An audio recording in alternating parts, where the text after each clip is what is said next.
Hey everybody, my name is Will's Growth. I'm a 3D character animator, and today I'm going to be showing you how to enhance an animated acting piece that goes from simple key poses that look like this. Because I've been to a million auditions, and the same thing happens every time, where I get interrupted because someone wants to get a sandwich, or I'm crying and they start laughing, or there's people sitting in the waiting room. To end up with a final shot that looks something like this. Because I've been to a million auditions, and the same thing happens every time, where I get interrupted because someone wants to get a sandwich, or I'm crying and they start laughing, or there's people sitting in the waiting room and they're like me but prettier and better because maybe I'm not good enough. Alright, yeah, so something like that. There's definitely a huge difference between those two.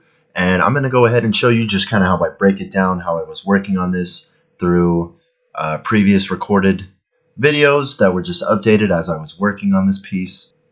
So right here, initially, it's very kind of robotic. It's just pose to pose to pose to pose to pose. Those are what are the keyframes. And I just got that so that I could build an idea out of that, so that I could just kind of start going from there. And then we moved into adding a little more expression to those poses. Auditions, and the same thing happens every time, where I get interrupted because someone wants to get a sandwich, or I'm crying and they start laughing, or there's people sitting in the waiting room and they're... So just adding more of that like expression, more of that bounce, a little more fluidity from each frame to frame, kind of getting those breakdowns in between those key points that we have there. It's always super important to just use reference. And for this piece, it was just an audio. I didn't have a reference, so I used myself as a reference. So a lot of these poses, I was acting out, getting up, just taking a video of myself, kind of seeing like how I was doing it, what my body was doing. And I was moving more into a fluid motion. So this one is adding more of that bounce. It's kind of, as you can see, when she's kind of being more expressive, we're letting those poses kind of had some more, they're leaning out, they're expressing through. It's not just, as humans, we don't just put our hands out and it just stays there. So if you look, you can kind of see like the arms and the body, it's not just sitting in place, they're kind of moving as she moves, getting ready for the next pose. So she's not just staying still, it's still like that kind of human-like aspect that we want. I wanted to add some more fluid poses. Some of them I changed. A little more urgency in between here, like right here. Kind of that bounce, because it's got that human aspect, like I mentioned earlier. So from here, this is where I did the lip syncing. I did open the eyes a little bit, even though I didn't really need to, so I kind of stopped in the beginning. Because I've been to a million auditions, and the same thing happens every time, where I get interrupted because someone wants to get a sandwich, or I'm crying and they start laughing, or there's people sitting in the waiting room and they're like me but prettier and better because maybe I'm not good enough. So as you can see, it does like kind of bring in more of a change, and you're like, oh, okay, now I can actually like understand where I'm going. It feels like, oh yeah, now I'm kind of getting somewhere. So that's what I really enjoy about the lip syncing, and it also looks really cool.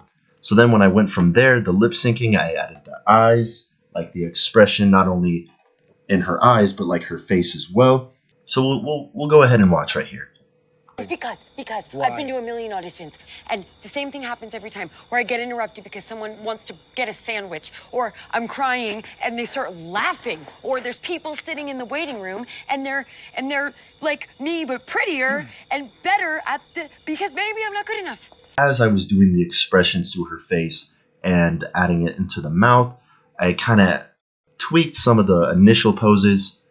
So some of them are a little more urgent, a little more dramatic. We have more movement in between, like the head shakes. Kind of just freaking out is what it's all about. And then after that, I moved into the camera work. So I'm going to bring up this Maya scene. Right here, this is where I have my camera work in my Maya file. Right here, I have the little camera. As you can see, it kind of dollies in. I wanted to have the tension kind of swell up but I didn't want to lose focus of just her. If we look over here through the camera view, so as you can see, it just kind of pulls in slowly. We're slowly getting to like the final climax of the freak out. We're getting in. And then when we're built up all the way, it pulls out because it's like, whoa, like a relief. So that's just the camera work I have. Whenever I do camera work, I don't want to make it too obvious that the camera's moving, because then it kind of takes away from the animation. So we just kept it real simple, just a slow build up. And then once it meets that climax, like I mentioned, then we kind of explode out because it's just all that tension leaving. But we want to just feel up and personal, up in their business until the final expression right there. So then at the end, I just ended up adding in some lights for the render. This is going to be our final render, so I also put in a final background. It's because I've been to a million auditions, and the same thing happens every time, where I get interrupted because someone wants to get a sandwich, or I'm crying and they start laughing, or there's people sitting in the waiting room and they're like me but prettier and better because maybe I'm not good enough. All right, yeah. So just to recount, we went through the initial poses, just kind of figuring out our idea. In order to build off of that and to enhance it, we went to the key poses. We added kind of that curve, that bounce that is more human-like for our breakdown poses. Those are the points between those key points. So that's what the breakdowns were. And then we added in more expression through the lip syncing and the eyes and face, which also led to kind of enhancing our poses as well. And then we moved it over to adding the camera work. And then we finished it off with just lighting, kind of adding in a set. Mine is real simple, and it feels way better than it did in the beginning. So yeah, thank you for joining. I hope this helped in any way if you're kind of looking to enhance your project or getting rid of that blandness and any character animation, bringing in that energy or that tension, just adding the emotion aspect. So yeah, thank you for tuning in. I appreciate it, and from me again next time. All right.